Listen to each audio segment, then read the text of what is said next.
So this week, my creative life changed. I did something I should have done a long time ago. I bought a Cuttlebug machine. You guys probably all have them already. It's something that people who do paper crafts, scrapbooking and journaling and stuff like that use a lot. I love that sort of stuff. I love paper. Years ago when I started out in the antiques trade, I started out doing depression glass, vintage clothing, and antique ephemera, which is old paper. So I love paper. But I just never really got into it a whole lot because I was so busy trying to learn jewelry techniques and peddle my wares. So I finally bought one because I saw what people were doing with them and I knew it translated to metal. I have seen things done with metal. So I bought one. They're not expensive. I think you should expect to pay maybe $70 retail for one. Wait till you get a Joann's coupon and you can go get one for 40% off. That's why I'm not going to carry them, because I can't beat that. They're heavy to ship too. So go to Joann's or Michael's and get yourself a Cuttlebug. Start there. There are other machines too that you can do. You can do a Sizzix machine. I saw a Tim Holtz Vagabond machine at CHA that was awesome. It's a push button. And I saw them doing awesome stuff with grunge board. There are new dies coming out for it. And I think it's the Big Shot they call, that you can make jewelry with grunge board. Oh yeah, I will be getting that. You betcha. They had done awesome. They grunge board. They used the dies with that. Did the grunge board, and then they decoupaged over it, and then they added metal to it with tube rivets and strung beads, and it was a delight. Can't wait. So this week I'm going to show you some basic things that I figured out with my Cuttlebug. It was out of the box 5 minutes and I was an embossing fool, let me tell you. I embossed everything I could think of to emboss. And then after that, I went back and I read Harry Wood's tutorials that he so graciously made for us on patina, on brass, and also embossing with a pasta machine or a Cuttlebug or a Sizzix. And I've been reading back through those. Recommend that you do that. Harry's really good at this and he's a great teacher. His pictures are super. And so because of that, I decided to do something else new. And I learned to play with fire. I'm not a good solderer, guys. I do know how, kinda. Linda and Opie O'Brien taught me. I was a bad student. But there's a lot you can do with a little torch like this. I did a few simple little things that are so simple and easy. Go back and read Harry's tutorial. I'm going to do it. I'll be studying it this week. And maybe we'll go down this lane a little bit further. But for today, let's do the Cuttlebug. And I will show you a couple quick things that I did with heat on copper. Okay, so this is Cuttlebug. I like it because it matches my kitchen upstairs, which is probably where I should be using it, because down here in this workshop it tends to be dirty. So if you're going to do paper crafts, as you can see, I've already got dirt on here. But I'm probably going to be doing other things besides paper, so it's all good. But I'm going to show you how it works, okay? So this is how simple it is. When you get your Cuttlebug, you'll notice it looks like a little purse with these little flaps here. What you do, there's a suction thing underneath, so that it will stay in place. And it's really rather kind of heavy. But what you do is you just open them like this, and that will create the suction under here so that it won't move. Now, I'm on a kind of a weird surface, so it doesn't suck. It doesn't suck down here. But anyway, upstairs on my kitchen counter, it adheres very nicely. But anyway, this is basically how you do it. You have your plate A, which is clearly labeled, and 2 B plates. This is your base plate. So you put that down and you decide what you want to Cuttlebug. I'm going to do first something really simple. I'm going to do a piece of paper. So I'm going to put it in this nice folder here. They call these folders. Then the next thing I need to do is I need to put my first B plate down. Then I'll put my sandwich with the folder here. Then my second B plate goes over top of it. You got to have both B plates on there, or nothing's happening if you don't. Then you load it to the back. Maybe Robbie can show them. Then load it to the back. And then I kind of like to keep hold of it to the back. Okay, and then you start rolling it toward you. And paper is very simple. You won't have to force it at all. Unless you got grunge board, then I found a new technique to get the grunge board to go through, because it won't go through with both bead plates. But anyway, for paper it's simple. Take this off then, remove your folder, take out your paper, and look at, can you see what it's done? Is that not fabulous? So if you're doing paper arts, making cards, that's what I want to do. I want to sit down here some night and make a whole bunch of cards like Margaret Horowitz does.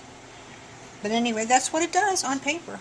But the cool thing is there are more applications than paper. Now here's what I found out. I found out that I could take mica sheet. You guys know about mica sheet? This is a natural product of the earth, and it is so awesome. I don't know if I can quickly, if you bend it a little bit, you can loosen it.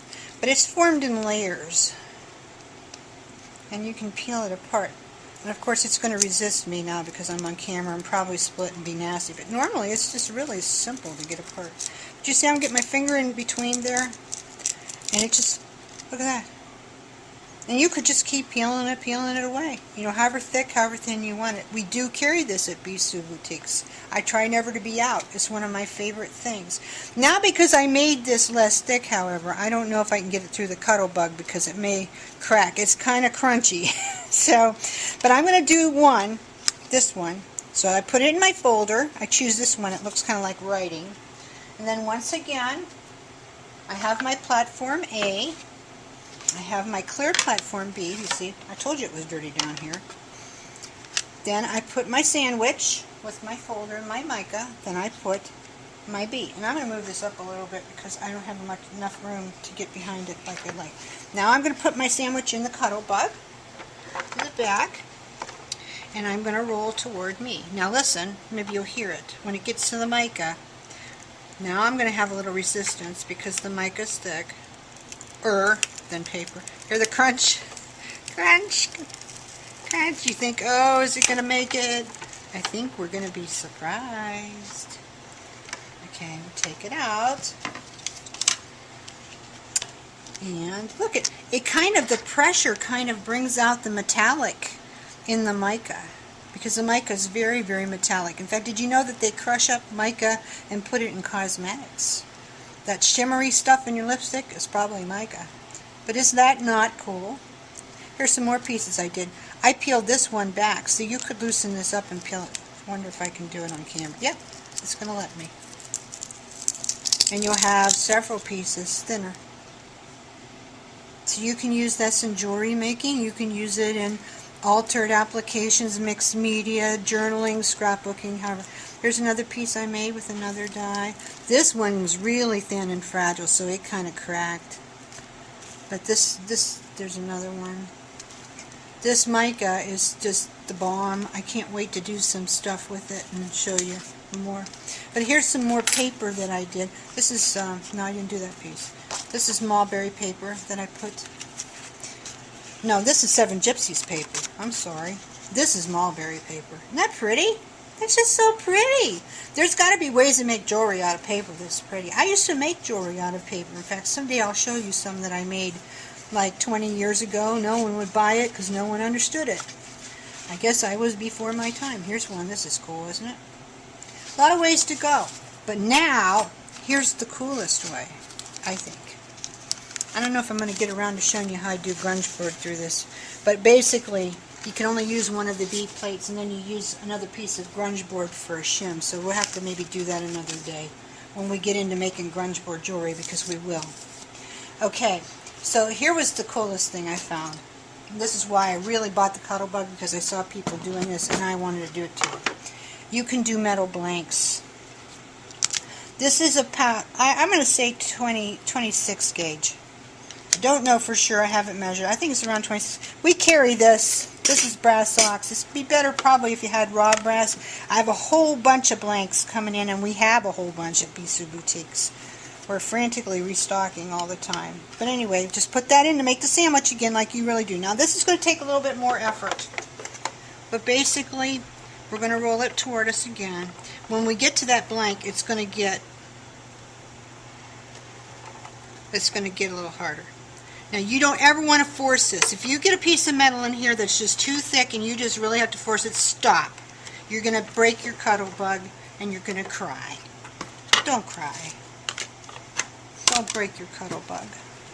Not when it's new. Look at that. Now see, it doesn't have the definition the paper has. But it's cool. It's got a really cool texture to it. And these are some more examples of things that I did. I did this with some thinner copper sheet. I think it's around a 30 gauge. This with a bigger piece of thin copper sheet. I actually torched this. So do you see that lovely patina from the torch on there? Awesome. This one I torched and then I alcohol inked it and then I put embossing powder. That's what the shimmer is. And I used my embossing heat tool, which we carry at the site, to melt the embossing powder onto there. Plus, when you use alcohol ink, which is, I have to tell you, it's not my favorite colorization agent, but I do use it, we do carry it, and I do like it for certain applications, but you must heat set it. You can't just sprinkle alcohol ink on something and walk away and think, okay, I'm done, it'll dry. It probably will never dry. You've got to heat set it. Here is a piece like the disc that I did here. I did a little bit of texture on it. Now you can't see it so much. It still needs to dry a little bit. Maybe I need to heat emboss it a little bit more. But this was alcohol ink over something like this that I drilled. So that gives you some kind of a cool texture to get that effect. And I don't know if you can see the necklace that I have under here, but that kind of gives you that effect under an art bubble too, if you want to go in a bezel and put alcohol ink and shards and stuff, or Lumiere paint or whatever. But this is actually, this base is actually UT, and that's a project for another day. You can do ice resin over UT and have unbelievable stuff. But before this video is over, I want to be sure that I show you how I play with fire. So this is just a baby torch. But I turn it, that's a safety. And I just heat this. This is copper now. I'm not getting the best success with brass because I think I need to put something on it like flux or boric acid. It's in Harry's tutorial, so I need to go back and pay more attention and read it. And you don't want to get your flame too close because, would you tell me, Rob, it'll blow up? Yeah, the flame will go back into the... It will go back into That's only acetylene torches, maybe. Really? Which I think you need. You need a bigger torch. You don't like this torch, Rob? No, it's too tiny. What's wrong with it? Too tiny. You need a bigger one. Well, you know, you're a man. You want to play with manly big tools, right? Yep. So what are we going to do about that? Rob, do you understand torches? Kinda. You did? Did you take metal shop? Yeah. Do you want to do this too, Rob? Sure. You do? You want to make jewelry with it, Brenda? Sure. I understand that there's a bigger torch in the garage. Yeah, but that's like was Grandpa Bob's. It's got like 10-year-old gas in it. Yeah, that's true. It'd probably blow up and kill us all. What do you think? It could. You never know. Yeah. Do you see how this is turning colors, guys? So we're getting some lovely purple in there. It's because it's copper. So it's playing to the copper. I think that's about enough. Okay. Besides my fingers getting. That's the bad thing about this. You got to press this in for so long, you end up with carpal tunnel. All right. Don't touch this. You know, half a brain would tell you that, right? But that I sometimes don't have even that, so I just look at that. I'm going to lift that up into the light. Look at that. Is that awesome? So I've got some cold water here. I'm going to stick that down in there and quench it. And that's it. You know, I'll leave that in there for like, well, you can take it out right now. It'd be cool. And then I'll take that out, and then I could do some alcohol ink on it. I could do some dabbers. I could do Gilder's paste on it. Just all kind of stuff. Bend it. So now, at this point, I'm not real sure how I would use that for jewelry because it's got rough edges. But these pieces would be very, very good for assemblage art. Now this is finished. This is all filed. It's all milled on the edge, this piece that came from the tooler. So you're good to go with that. But stuff that you cut out of sheet, I don't know. You know, you're going to have to figure out, you know, how to encase it. Now I had one piece here. This one, I just bent the edges back on this, and I'm thinking, well, now maybe I'll take and put something else on top of that, and then maybe collage or something, or put, I don't know, maybe put rhinestones. Who knows what I'll do? Drill holes, fiber or something, and maybe I might have a cool pendant. I don't know. This is finished, this side, but I bent that over, and I didn't do that great of a job. It's, you know, you can notch it out and stuff. I mean, I'm not great with metal. I'm learning just like you guys. But what I'm showing you is possibilities. This is what we got here, guys. We got possibilities.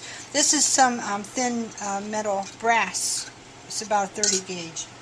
I have 30 gauge copper coming in and 30 gauge brass. So you'll be able to play too with your Cuttlebug. Well, let's do, and just to finish up today, let's do one more piece of the Cuttlebug. What do you say? Let's do this thin piece of brass. So once again, it goes in the Cuttlebug folder.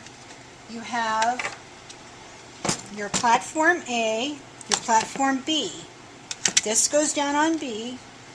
This goes, your second B goes on top, goes in the back. Roll it toward yourself. Now when you get to the metal, that's when you will feel resistance. If you feel too much resistance, stop, because you're going to break your Cuttlebug, okay? This is very thin metal, so you're fine.